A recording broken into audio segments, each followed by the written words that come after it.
Hello friends, welcome to unique study point. आज हम आपके लेके आए बहुत ही इजी और मजेदार टॉपिक, और ये वीडियो हमने स्पेशली बनाई है क्लास 10th के स्टूडेंट्स के लिए और बाकी सभी जगह जहां पर भी आपका ये कंसेप्ट हमारा अप्लाई होने वाला है। बेसिकली बाकी स्टूडेंट्स के लिए भी बेस को क्लियर करने के लिए केमिस्ट्री का। तो very first chapter of class 10th NCERT, that is chemical reaction and equation. ये चैप्टर का नाम है, हिंदी में इसको हम कहेंगे रासायनिक अभिक्रिया एवं समीकरण। तो वीडियो स्टार्ट करने से पहले मैं कहना चाहूंगा कि अगर आपने हमारे चैनल को सब्सक्राइब नहीं किया है तो जल्दी से आप हमारे चैनल को सब्सक्राइब कर दीजिए और पूरी वीडियो को आप ध्यान से देखिएगा ताकि ये टॉपिक आपको बहुत इजीली समझ में आ जाए। बहुत ही मजेदार, बहुत ही इजी टॉपिक है। तो चलिए हम स्टार्ट करते हैं कि बेसिकली केमिकल रिएक्शंस होती क्या है। तो जैसे कि हम देखते हैं कि हमारे डे लाइफ के अंदर बहुत सारी चीजों को हम देखते हैं एक से दूसरे फॉर्म में चेंज होते हुए। आपने छोटी क्लास के अंदर पढ़ा भी कि कई तरह के चेंजेस होते हैं, है ना। चीजों के अंदर कुछ की स्टेट चेंज हो जाती है, कुछ में नई चीजों का फॉर्मेशन होता है। जैसे आप देखिए कोई पुरानी चीज को आप एयर पे छोड़ देते हो, उसमें जंग लग जाता है। या फिर आपको कैंडल को देखोगे तो कैंडल का जो मेल्टिंग होती है उसका मोम पिघल जाता है। ये सारे चेंजेस होते हैं। तो बेसिकली इन चेंजेस को हम दो कैटेगरी में डिवाइड करते हैं, that is chemical change, physical change. इसको आपने छोटी क्लास में पढ़ा भी है। तो इसमें बेसिकली मेन बात करेंगे केमिकल चेंज की। तो केमिकल चेंज और केमिकल रिएक्शंस की। तो फ्रेंड्स पहले बात करते हैं केमिकल रिएक्शंस क्या होती हैं। तो केमिकल रिएक्शंस सिंपली हमारे पास एक तरह के केमिकल चेंज है। किसी भी चीज के अंदर होने वाले केमिकल चेंज को ही हम केमिकल रिएक्शंस कहते हैं। किसी भी चीज में होने वाले केमिकल चेंज को हम केमिकल रिएक्शन कह सकते हैं। बट उसको हम पहचानेंगे कैसे? कुछ आइडेंटिटीज होती हैं, कुछ चीजें होती हैं जिसे हम पहचान सकते हैं कि केमिकल रिएक्शन हुई है या फिर नहीं हुई है। तो कुछ चीजों को आपको ध्यान रखना होगा जब भी हमें पहचानना होगा। सबसे पहले कि अगर किसी भी चीज के अंदर हमने कोई चीजों को आपस में मिक्स किया है, कुछ भी वहां पर हम देखा कुछ चेंज हो रहा है, लेकिन उसके अंदर अगर सबसे पहले हम देख सकते हैं कि टेम्परेचर में कोई चेंज हुआ क्या, उसके अंदर या तो टेम्परेचर में कोई चेंज होना चाहिए, टेम्परेचर इंक्रीज हो या डिक्रीज हो, या फिर उस सब्सटेंस के कलर में कोई चेंज आए, कलर चेंज होना चाहिए, या फिर उसके अंदर हो इवोल्यूशन ऑफ गैस, यानी कि उसके अंदर कोई गैस रिलीज होती है। गैस रिलीज होती है, टेम्परेचर में चेंज होता है, या फिर उसके कलर में चेंज होता है। तो ये बेसिक हमारी तीन प्रॉपर्टीज स्पेशली है। तो इससे हम पहचान सकते हैं कि वहां पर कोई केमिकल चेंज या फिर केमिकल रिएक्शंस हुई हैं। और भी further change, but basically main change हमारे यहाँ पर आप जिसको हर केमिकल रिएक्शन का देख सकते हो कि जब भी कोई केमिकल रिएक्शन होगी तो उसमें या तो टेम्परेचर में चेंज होगा, या कलर में चेंज होगा, या फिर इवोल्यूशन ऑफ गैस, या फिर उसमें से कोई गैस रिलीज होगी। और हो सकता है उसके अंदर तीनों चेंजेस भी हो जाए। तो अगर इनमें से कोई भी चेंज, सारे चेंज अगर होते हैं किसी सब्सटेंस को कंबाइन कराने पर या किसी भी चीज के अंदर आप देखते हो, तो हम कहेंगे कि वो क्या है, केमिकल चेंज, केमिकल रिएक्शन है। तो केमिकल रिएक्शन हम देखेंगे, पता लग जाएगा। बट अगर हम उसको एक्सप्लेन करना हो, किसी को बताना हो कि केमिकल रिएक्शन होती क्या है, रिप्रेजेंट करना हो, तो रिप्रेजेंट हम सिंपली बोल करके वर्ड्स में नहीं कर सकते। जैसे फॉर एग्जांपल हमने अगर कैल्शियम के साथ वाटर को मिक्स किया, हमने कैल्शियम के या फिर कैल्शियम ऑक्साइड के साथ वाटर को हमने मिक्स किया, वाटर की रिएक्शन कराई, तो हमें एक सब्सटेंस मिलता है, दैट इज कैल्शियम हाइड्रोक्साइड। पर इसको सिर्फ वर्डिंग्स में कहना और रिप्रेजेंट करना इतना इजी नहीं है, अंडरस्टैंडेबल नहीं है। तो उसको थोड़ा अंडरस्टैंडेबल बनाने के लिए हम इसको रिप्रेजेंट करते हैं अलग तरीके से, इसको एक अलग तरीके से सिंपल वे में दर्शाते हैं। तो उसको दर्शाने का तरीका होता क्या है? तो ये थी बात केमिकल रिएक्शन की। अब हम चलते हैं केमिकल इक्वेशन की। तो जैसे मैं बात कर रहा था कि कोई भी हमारे पास रिएक्शन हुई, फॉर एग्जाम्पल कोई भी सब्सटेंस हमारे पास ए है, उसने बी से कंबाइन किया, बी के साथ उसकी रिएक्शन हुई, उसने सी बना दिया। यहाँ पर कोई भी सब्सटेंस, कोई भी पदार्थ, वो हमारा मैटर कुछ भी हो सकता है, एलिमेंट भी हो सकता है, कंपाउंड भी हो सकता है। एलिमेंट और कंपाउंड्स क्या होते हैं आपने 9th क्लास में पढ़े हुए हैं। तो उससे जो भी हमारे पास नया कंपाउंड बना, उसको रिप्रेजेंट कैसे किया जाए? तो जैसे कि हम रिप्रेजेंट क्या करते हैं ताकि उसको इजीली समझा जा सके, किसी भी केमिकल रिएक्शन को हम उसके सिंबल्स के फॉर्म में रिप्रेजेंट करते हैं। सिंबल्स के फॉर्म में, जैसे कि हाइड्रोजन का सिंबल H होता है, ऑक्सीजन का O है, बाकी अलग अलग कंपाउंड्स के हमारे पास डिफरेंट फॉर्मूला है, केमिकल फॉर्मूलाज आपने सारे देखे होंगे, ठीक है। तो वो सारी की सारी चीजें, जो भी केमिकल फॉर्मूले या फिर सिंबल हमारे पास किसी भी कंपाउंड या किसी भी एलिमेंट के अवेलेबल है, उसके फॉर्म में, सिंबल के फॉर्म में रिप्रेजेंट करने को हम कहते हैं केमिकल इक्वेशन। तो हम केमिकल इक्वेशन को क्या कहेंगे? रासायनिक अभिक्रिया के बाद रासायनिक समीकरण को, कि केमिकल रिएक्शन को जब हम रिप्रेजेंट करते हैं सिंबल की फॉर्म में, यानी कि symbolic representation of a chemical reaction is known as chemical equation. रासायनिक अभिक्रिया को जब उसके प्रतीकों के रूप में प्रदर्शित किया जाता है या दर्शाया जाता है, तो उसको रासायनिक समीकरण कहा जाता है। तो ये था केमिकल रिएक्शन और केमिकल इक्वेशन। जैसे कि मुख्य एग्जांपल देख लेते हैं।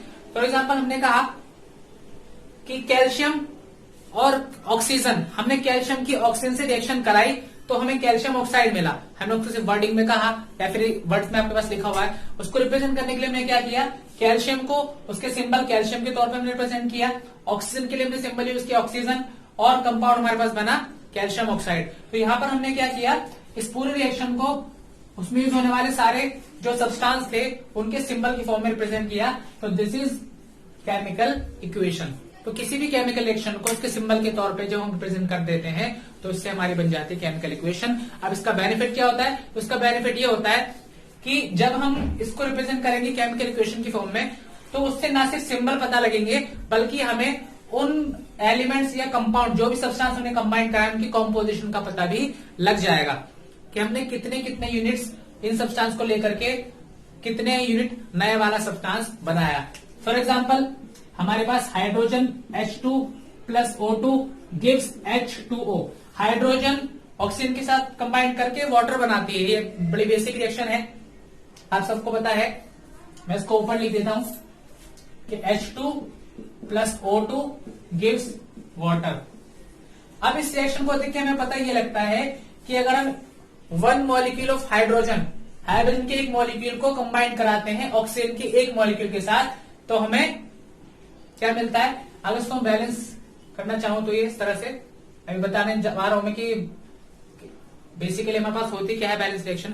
तो इसमें देखा जाए तो अगर हमें 2 मॉलिक्यूल हाइड्रोजन के साथ हम 1 मॉलिक्यूल ऑक्सीजन कंबाइन करा दें तो हमें 2 मॉलिक्यूल ऑफ वाटर मिल जाएंगे। यानी हमें इससे कंपोजिशन का भी साफ पता लग रहा है कि हमें 2 मॉलिक्यूल वाटर बनाने के लिए कितने कितने मॉलिक्यूल हाइड्रोजन ऑक्सीजन के चाहिए।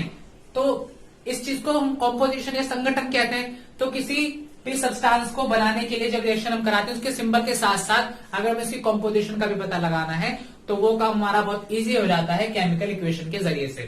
तो इसलिए केमिकल इक्वेशन के तौर पे हम किसी भी केमिकल रिएक्शन को रिप्रेजेंट कर सकते हैं। गेटिंग।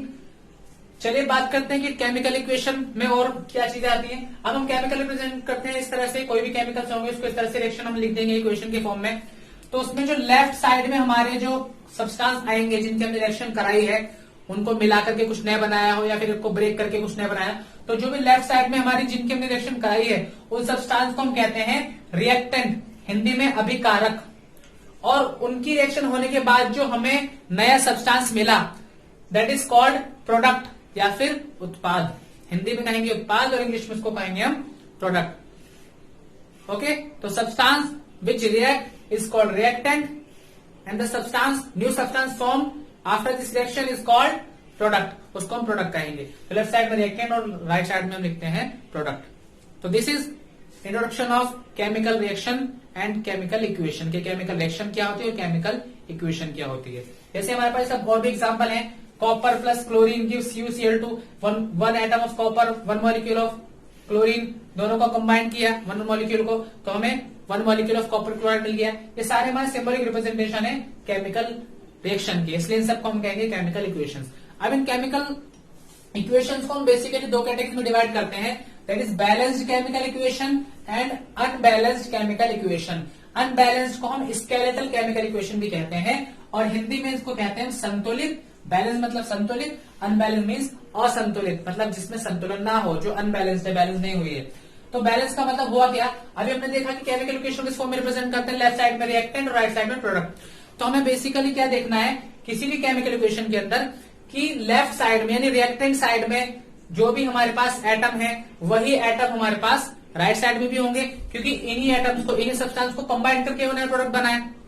तो एटम दोनों साइड में सेम होंगे लेकिन एलिमेंट दोनों साइड में सेम होंगे, लेकिन हमें देखने उनके नंबर ऑफ एटम्स कि दोनों साइड में जो भी हमने रिएक्शन कराई। फॉर एग्जांपल ये हमारे पास है calcium plus oxygen and calcium oxide हमारे पास कंपाउंड बना, तो इसमें कैल्शियम लेफ्ट साइड में भी है, राइट में भी है, ऑक्सीजन लेफ्ट में भी है, राइट में भी है। लेकिन हम ये देखेंगे क्या इनके नंबर ऑफ एटम्स दोनों साइड में इक्वल है। तो अगर number of atoms left side में और राइट साइड में हर एक एलिमेंट के, हर एक कंपाउंड के अंदर, हर एक कंपाउंड के अंदर जितने भी एलिमेंट हैं दोनों साइड में हर एलिमेंट के नंबर ऑफ एटम्स अगर बराबर हैं तो उस रिएक्शन को हम कहेंगे balanced chemical equation.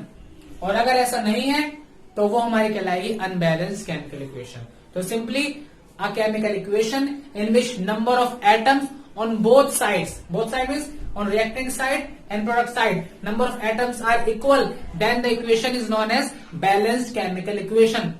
And if number of atoms on reactant and product side is not equal, then it will be called as unbalanced chemical equation or skeletal chemical equation. अगर left side right side दोनों में number of atom बराबर होंगे तो उसको हम संतुलित रासायनिक समीकरण कहेंगे, बैलेंस इक्वेशन कहेंगे। और अगर दोनों साइड में बराबर नहीं है तो वो बैलेंस इक्वेशन कहलाएगी। जैसे हम एग्जांपल ले लेते हैं, यहाँ पर हम देखते हैं कैल्शियम ऑक्सीजन दोनों साइड में है। यहाँ पर कैल्शियम हमारे पास एक है 1 एटम, यहाँ पर भी कैल्शियम इसके अंदर ओनली 1 एटम है, तो कैल्शियम तो बराबर है। अब ऑक्सीजन देखते हैं, ऑक्सीजन यहाँ पर हमारे पास 2 है, लेकिन यहाँ पर ऑक्सीजन हमारे पास सिर्फ 1 है। इसका मतलब ये हुआ कि एक एटम तो बराबर है बट दूसरा बराबर नहीं है। बट क्या बताया मैंने कि जितने भी एटम्स उस रिएक्शन में होंगे दोनों साइड में बराबर होने चाहिए।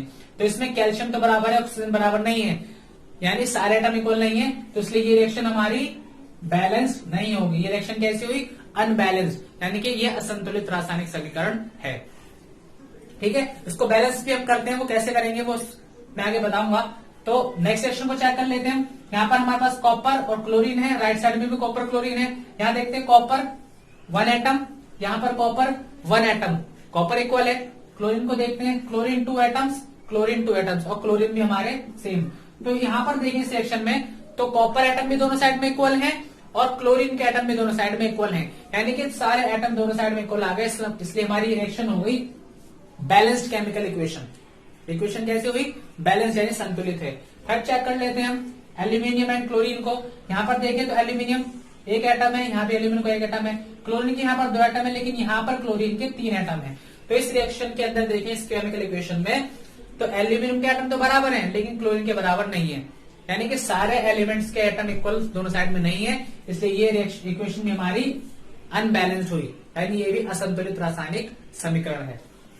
सिमिलरली यहाँ पर देखें तो नाइट्रोजन यहाँ पर 2 है, लेकिन यहाँ पर ओनली 1 नाइट्रोजन है, यहाँ पर हाइड्रोजन 2 है, लेकिन यहाँ नाइट्रोजन 3 है, तो इसमें कोई भी एटम इक्वल नहीं है दोनों साइड में, तो ये केमिकल इक्वेशन भी अनबैलेंस्ड है, असंतुलित। लास्ट वाले हम चेक करते हैं, कैल्शियम एटम 1 है, यहाँ भी 1 है, हाइड्रोजन। अब देखो आपने फॉर्मूले सीखे होंगे, 2 हमारा ब्रैकेट के बाहर है, इसका मतलब 2 हाइड्रोजन ऑक्सीजन दोनों के साथ है। इसका मतलब ये होगा यहाँ पर 2 हाइड्रोजन और 2 ऑक्सीजन है, तो हाइड्रोजन भी 2 है और ऑक्सीजन भी 2 है। अब चेक करते हैं, यहाँ कैल्शियम 1, यहाँ भी 1, हाइड्रोजन यहाँ पर 2 है, यहाँ भी 2 है, ऑक्सीजन यहाँ पर 1 है बट यहाँ पर 2 है। तो हमने देखा कैल्शियम और हाइड्रोजन दोनों साइड इक्वल में है, लेकिन दोनों साइड के अंदर, लेकिन ऑक्सीजन दोनों साइड में इक्वल हमारे पास नहीं आ रहा है। इसका मतलब रिएक्शन कैसी हुई? रिएक्शन हमारे पास बैलेंस हुई नहीं।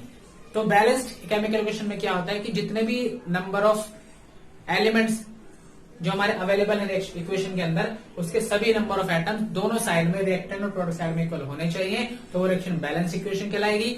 और अदरवाइज को हम अनबैलेंस यानी कि असंतुलित रासायनिक समीकरण कहेंगे।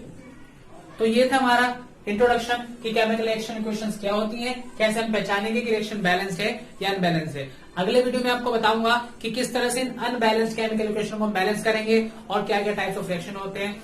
तो इसको जानने के लिए अच्छे से आप इसको ध्यान से देखते रहिए और हमारे इस चैनल से जुड़े रहिए। और अगर आपने हमारे चैनल को सब्सक्राइब नहीं किया तो जल्दी से सब्सक्राइब कीजिए। हमारे वीडियो को अगर आपको पसंद आए तो लाइक कीजिए, अपने फ्रेंड्स के साथ शेयर कीजिए। Thank you.